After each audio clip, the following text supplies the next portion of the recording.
Hello extreme lover, কী অবস্থা সবার? আমি কমলেশ, আর এই মুহূর্তে আমি আছি ভাঙ্গার রোডে। তো এই ব্যস্ত সড়কে আসলে এই এক্সট্রিম বাইকটা চালাতে আমার একটু একটু ভয় লাগে, তারপরেও টান দিচ্ছি।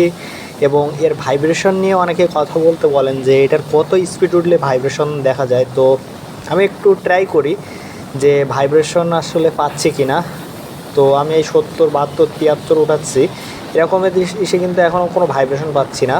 আমি যখন 80 বা 80-র উপরে যাই, এই যে এখন একটু একটু ভাইব্রেশন মনে হচ্ছে।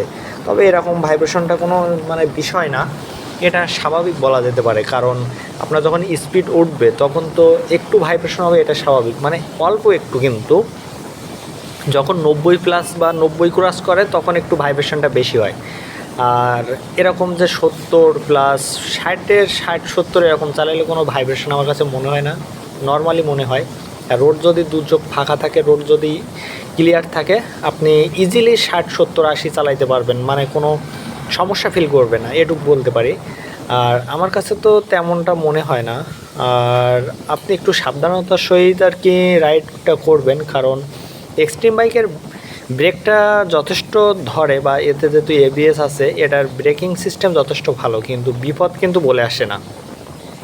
আমি সবসময় চেষ্টা করি যে সামনে কোনো ভ্যান, অটোরিকশা এগুলো দেখলে আমি অল টাইম সেফলি চালানোর চেষ্টা করি। তখনও একটু টানি যখন একটু রাস্তাটা পুরো দু চোখ ফাঁকা দেখি, কারণ জীবনের সেফটিটা আমার কাছে সবথেকে বেশি মনে হয়, এটা আমি প্রত্যেকটা ভিডিওতে বলি।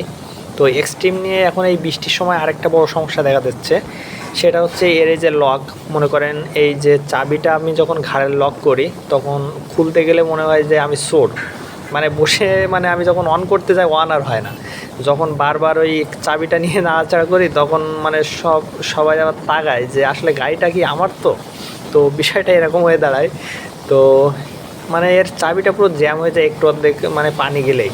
তো আমি বলবো যে সব কিছু ঠিক আছে, এখানে একটু গ্রিস দিলে ঠিক হয়, তারপরেও কেমন জানি মাঝে মধ্যে এরকম আটকে যাচ্ছে। চাবির সিস্টেমটা আমার কাছে ওভারঅল বলতে গেলে 100-তে আমি 60-70 দিতে পারি, 90ও দিতে পারি না। আর এর বৃষ্টির সময় ভালো মতো হ্যাসাল পোয়াচ্ছি, টুকিটাকি যেসব জায়গায় আর কি রং ওঠা, সব জায়গায় একটু জঙের মরিচার কালার দেখা যাচ্ছে, এটা নিয়ে একটু টেনশানে আছি। তো ওভারঅল বলবো যে বাইকটা ঠিক আছে, আপনারা যারা নিতে চান নিতে পারেন, কিন্তু এই বাইকটা নিয়ে আহামরি কোনো ইচ্ছা বা আহামরি কোনো চাহিদা যদি আপনার থাকে, তাহলে আপনার এই বাইকটা আপনার জন্য না। আহামরি চাহিদা বলতে মনে করেন আপনি সঙ্গে সঙ্গে ধরেই মনে করেন টান উঠাবেন 80, এরকমটা হবে না। আপনি যতই স্পিড কি বলা যায় যে আপনি আরপিএম একবারে হঠাৎ করে আপনি গাড়ির টান উঠাইতে পারবেন না। টান উঠবে, কিন্তু সেটা উঠতে একটু দেরি হবে। আপনি যখন 80+, বা সাপোজ আপনি 70+80 একটা বাস ওভারটেক করবেন, তখন কিন্তু আপনার ওভারটেক করতে গেলে 90 স্পিড থাকা লাগবে, যেটা হাইওয়েতে। তো আপনি একবারে 90 পাবেন না। আপনি 90-এর মতো এক্সেলেটর বলে না কি বলে, গ্যাস ধরেন, আরপিএম ধরলেন, কিন্তু আপনার গাড়ির টান উঠতে একটু সময় লাগে। আপনি যখন হাইওয়েতে বড় গাড়ি ওভারটেক করবেন, তখন আপনার একটু টান উঠতে একটু সময় লাগবে। টান উঠে গেলে আপনার গাড়ি তো দৌড়াবে, সেটা ঠিক আছে, কিন্তু টান উঠতে একটু সময় লাগে। এটা কিন্তু আপনার 150 সিসির বাইকে এরকমটা হয় না। কিন্তু যেহেতু এটা 125 সিসি, এটা যে একটু দুর্বল হবে এটা স্বাভাবিক।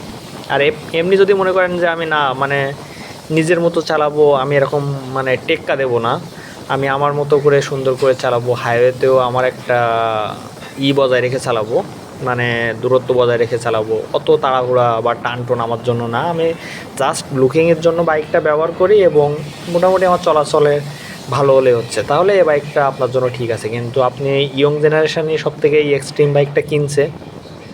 তবে যদি মনে করেন যে আমি এক্সট্রিম কিনছি বলে এই না যে প্রচুর টানাটানি করব, আমি মোনোটোন বা জিক্সার বা এফজেড এগুলোর সাথে আমি পাল্লা দিব, তাহলে মনে করেন আপনার এটা ভুল ধারণা। কারণ এক্সট্রিম বাইক আর এফজেড, বা এক কথায় বলা যায় যে 150 সিসির বাইকের সঙ্গে 125 সিসি কখনো কম্পেয়ার করা যাবে না। তখনই কম্পেয়ার করা যাবে যখন 125 থেকে 125-এর সাথে আপনি কম্পেয়ার করবেন।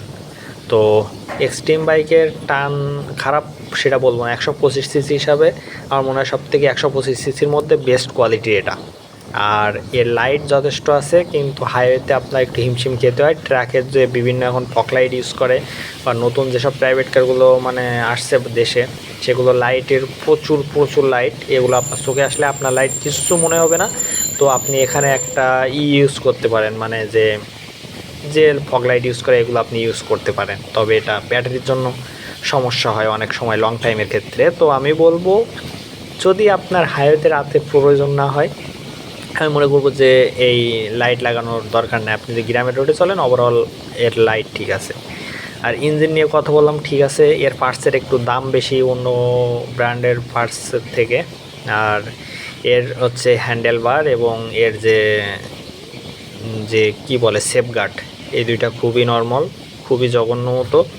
এইগুলো মানে একটু ঘা লাগলে বেঁকে যায়। আর এর পুরো টাঙ্কিটা হচ্ছে আর কি প্লাস্টিক দিয়ে ভরা, টুকিটাকি ঘা লাগলে এর প্রত্যেকটা পার্টস আপনি কিনতে পারবেন, কিন্তু ঘা লাগলে ভাঙবে। প্লাস্টিক যেহেতু এটা ভাঙবে এটাই স্বাভাবিক। আর এর মিটারটা অসাধারণ, মিটারটা একটা আপনার প্রিমিয়াম ফিল দেয়। এখানে আপনি টাইমও দেখতে পারবেন, আপনার গিয়ার শিফটিং দেখতে পারবেন, আরপিএম তো দেখতে পাবেন। আর এর বাইকের মানে যে টায়ার পারফরমেন্সটা আমার কাছে যথেষ্ট মনে হয়। 125 সিসি হিসাবে টায়ারের যে একটা মোটা মানে যে সাইজটা যথেষ্ট ঠিক আছে। সব মিলিয়ে মানে টুকিটাকির জন্য যথেষ্ট।